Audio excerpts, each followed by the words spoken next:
I started by writing about how the US economy is transforming under our feet. And I used some data sets from the real estate space to look at this argument. I looked at vacancy rates for the office sector versus the industrial sector. And what we see is that coming out of the pandemic, the office vacancy rate is about 9 to 10 points higher than it is for the industrial space. The office vacancy rate is like in the 12 to 13% range, whereas in the industrial space, it's 3 to 4%.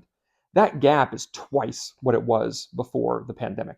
So I wrote about how what's happened is we are reindustrializing here in the US, and you can see that as industrial rates have come down, and this remote work idea and offices being sort of pivoting through as we go through the disruption of the pandemic means that that rate is climbing. So the data sets themselves are reflecting what we know anecdotally, and I find that pretty interesting.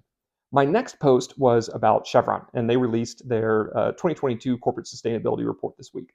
They talked a bit about the production of biodiesel and renewable diesel. They talked also about some carbon capture, utilization, and storage work that they're doing. And I said that I'm more bullish about how Chevron is trying to navigate the energy transition than I am for, say, Shell and BP. Folks like Shell, BP, and there's other operators that are doing this are placing a bunch of bets across the low carbon portfolio.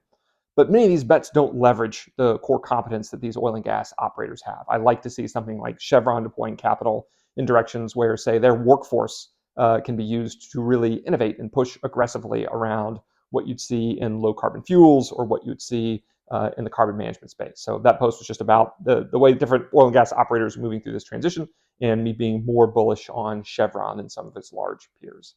My next post was about Occidental, and they released their new 23 1Q results this week.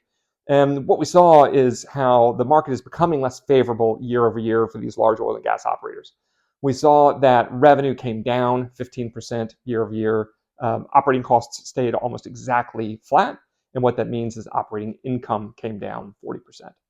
This is largely happening because of weakness around commodity prices, but you combine that with cost inflation, and it's really tough for these management teams to try to maintain the momentum that they had going through this time last year. So Occidental is just reflecting something that we're seeing across a lot of these different operators. My next post was the result of a deep dive that I had done about Jigar Shah, who's the director of the Loan Programs Office at the Department of Energy. I heard a podcast interview with him last week.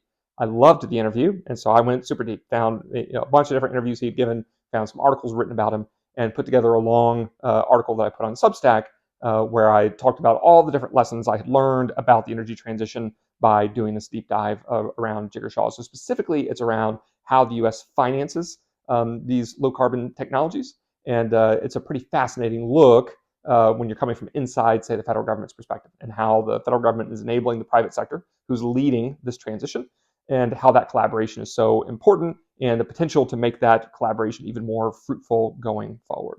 Next up was a post about BNP Paribas, the huge French bank, who announced this week that they are no longer lending to oil and gas companies.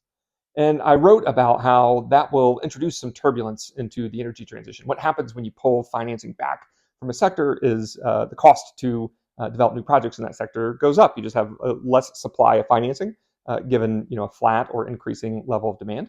And while that won't happen right now because there's not a lot of oil and gas operators that are looking to make real aggressive investments in new projects, that will be required, a year, 2 years, 3 years into the future and then beyond.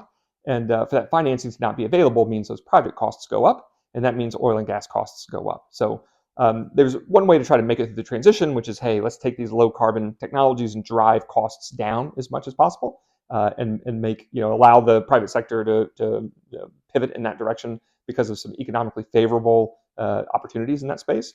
The other way to do it is just to ratchet up the costs of oil and gas. And so in this case, whenever you start ratcheting up the costs of oil and gas, it introduces turbulence because it means that energy bills just go up. It becomes more difficult to sustain current lifestyles, and on the business side to sustain current levels of production runs and activity across the industrial space.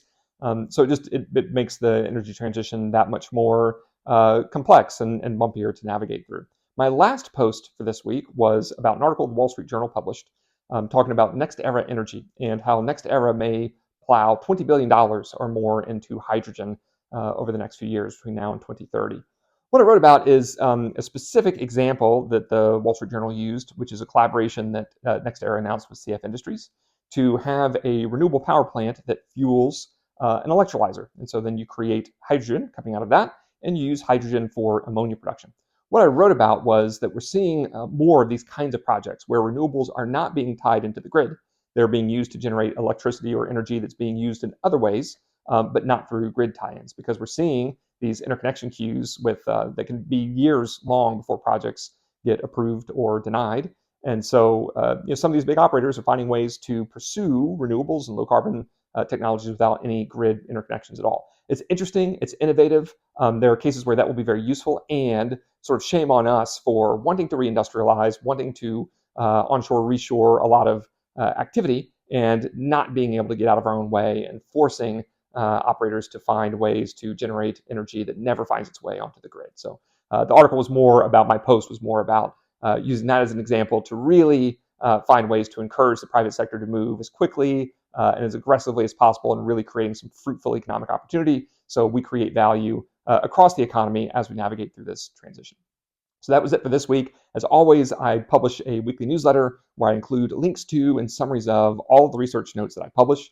I also include an energy-related anecdote, insight, or observation. So even if you've seen all the stuff that I've put on LinkedIn or Substack, there will still be something new for you in the newsletter. I will include a link to that below. As always, thanks a bunch for reading, and I'm sure we'll talk soon.